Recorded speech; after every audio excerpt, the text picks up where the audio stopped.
Picture this. You're descending into a stone chamber buried beneath the frozen soil of 9th century Scandinavia. The air feels wrong, thick, heavy, almost alive. Your breath fogs as you move deeper, torchlight licking across walls slick with condensation. And there, half hidden in the gloom, you see her, a woman still breathing. But her skin isn't skin anymore. It's green, alive, a living carpet of moss crawling across her body, like nature reclaiming its own. It sounds impossible, doesn't it? But in 922 AD, an Arab traveler named Ahmad ibn Fadlan wrote about something he called the green women of the pits. For nearly a millennium, historians waved it off as poetic exaggeration. They shouldn't have, because those green women, they weren't symbols, they were victims. By the end of this story, you'll learn 3 truths that will completely rewrite what you think you know about Vikings. First, a punishment so monstrous that death itself would have been mercy, one where a living body became soil. Second, the 2017 discovery that shattered centuries of denial and proved that Shield-Maidens weren't myths. And third, the horrifying biological process of what actually happens when moss begins to root inside human flesh. Let's start where history itself cracked open.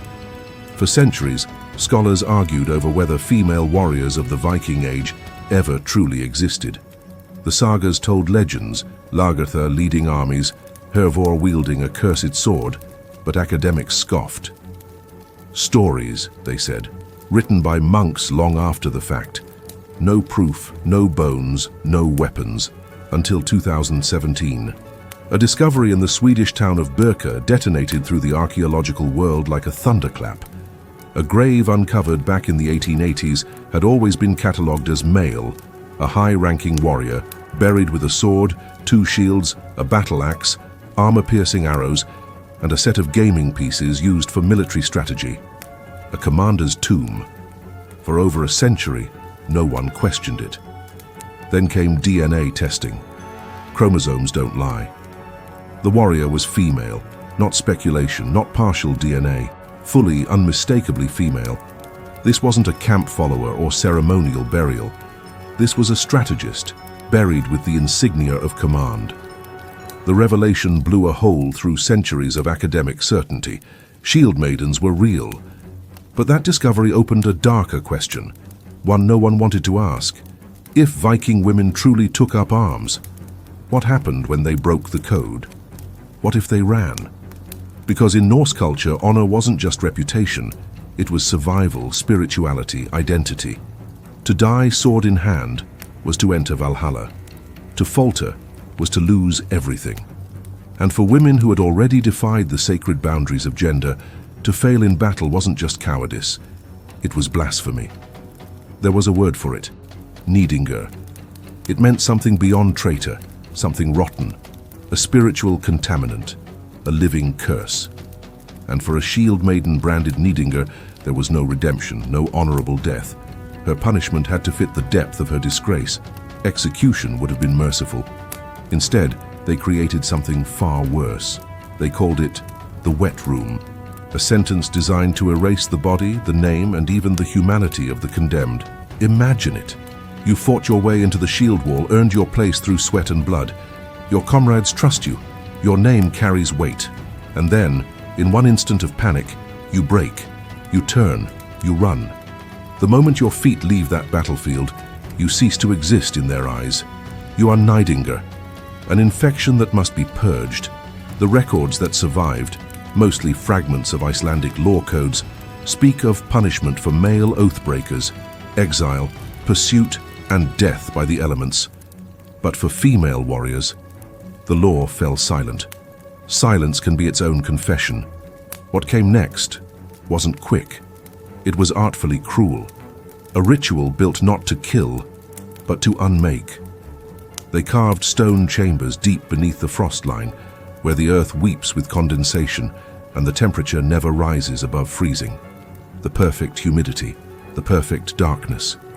You are stripped of armor, of weapons, of everything that proved you once belonged among warriors. Then they lower you into that pit, It's too short to stand, too narrow to stretch. A space built to break the mind before the body. The entrance is sealed with a heavy slab. A single hole is left for air, narrow enough to keep you breathing, wide enough to keep you conscious. Every few days, someone lowers a bucket, a crust of stale bread, a bit of rancid fish, sometimes only water. They don't feed you to sustain you. They feed you so you can't die yet. And then slowly the chamber begins to do its work. Inside that perpetual damp, your body becomes the ideal host for life, just not your own. Constant humidity softens your skin until it puckers and splits. Every pore opens like a tiny wound. You become fertile ground. Spores of sphagnum moss, ubiquitous across the Nordic soil, float unseen in the air. They settle on your flesh. They take root. At first, it's just a faint green haze along your arms and legs. You wipe it away, but it returns, thicker, brighter, hungrier. Your skin begins to burn, not from heat, but from the tannic acid that the moss releases as it grows. It eats you gently, slowly, tenderly, transforming you into something new. By the second week, the roots, tiny filaments called rhizoids, have entered your pores. They burrow deeper each day, anchoring into the soft tissue beneath. You feel every thread, every movement. In the darkness, you can't see the change, only feel it. You reach up to scratch, and the touch that meets your hand isn't skin anymore, it's damp and soft, pulsing faintly with life that isn't yours. And the air is thick with spores. Each breath carries thousands of them into your lungs. They germinate there too. You begin to cough, first dry, then wet, then red. Your lungs, like your skin, become gardens.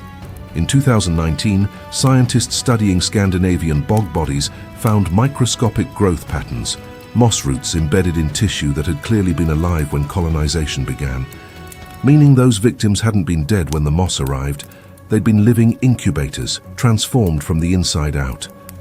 Weeks pass. You lose track of time. Your core temperature drops. You shiver until you no longer can. You hallucinate. You speak to shadows that answer back.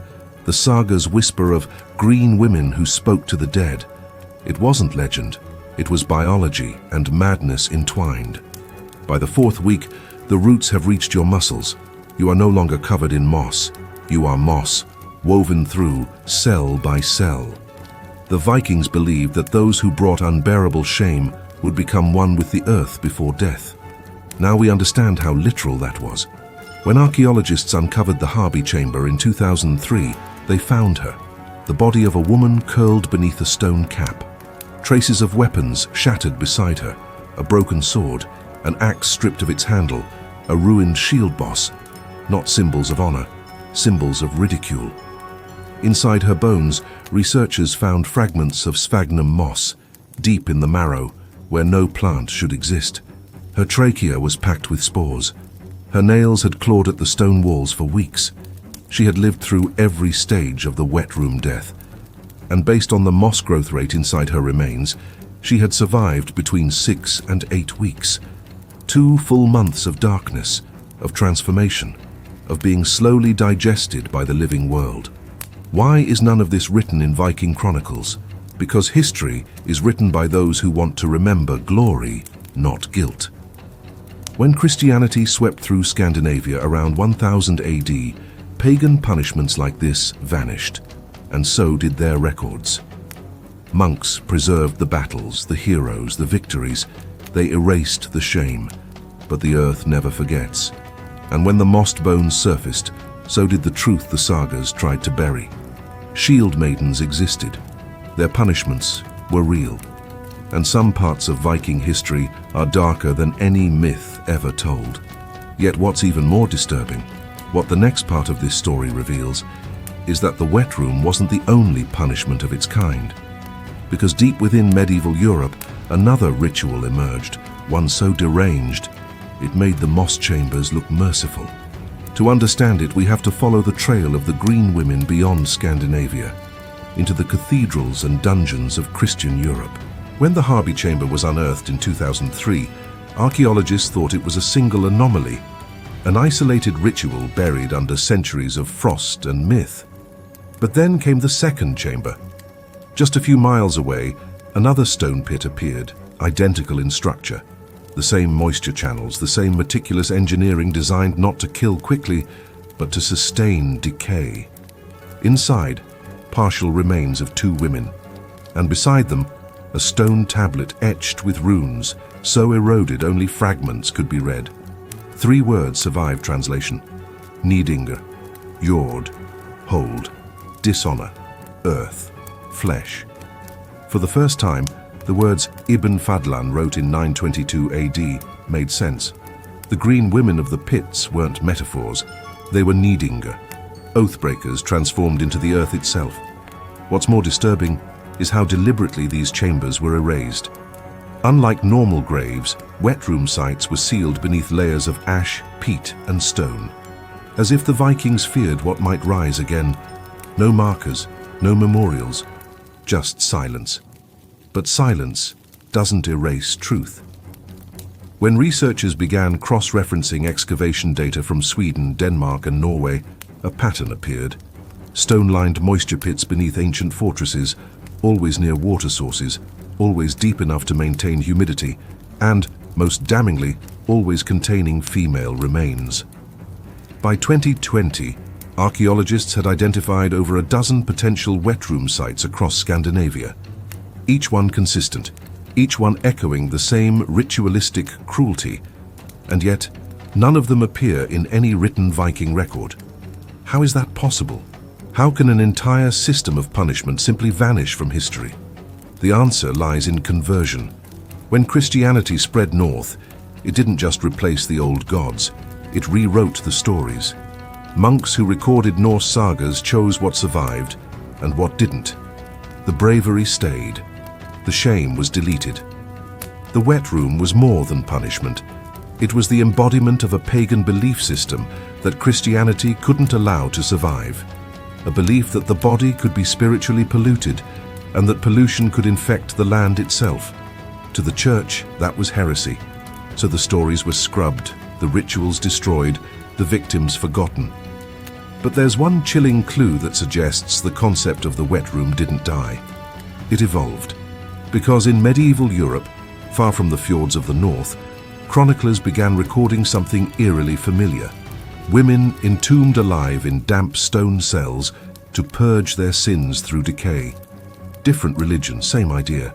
One record from a monastery in northern France describes a sister whose flesh grew verdant in her cell. A miracle, the monks called it. But was it? Or was it the same ancient punishment, rebranded as divine penance? You see, medieval Christianity had its own obsession with rot, the idea that the flesh must suffer so the soul could be purified. Flagellation, self-starvation, mortification of the skin. And yet the language used in those French records is identical to the Viking fragments. Green, living soil, forgiven through the body. Coincidence or continuity?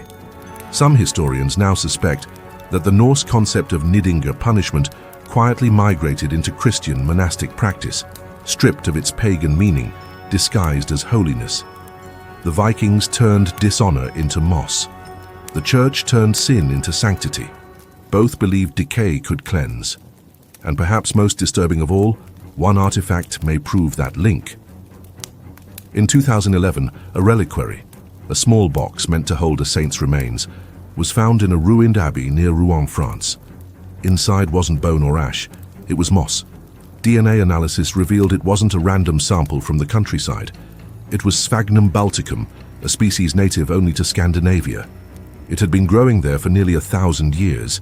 If that reliquary once contained one of the Green Sisters, it means the church didn't destroy the wet room legacy. It sanctified it. And if that's true, then the question isn't whether the Vikings invented biological punishment. It's how far it spread before history decided to forget. So what really happens to a living human in a moisture chamber? Not metaphorically, not mythically, biologically. Modern forensic reconstruction allows us to simulate the environment of those pits with disturbing accuracy. 98% humidity. Forget. Because in the end, the Vikings didn't just conquer land, they became it.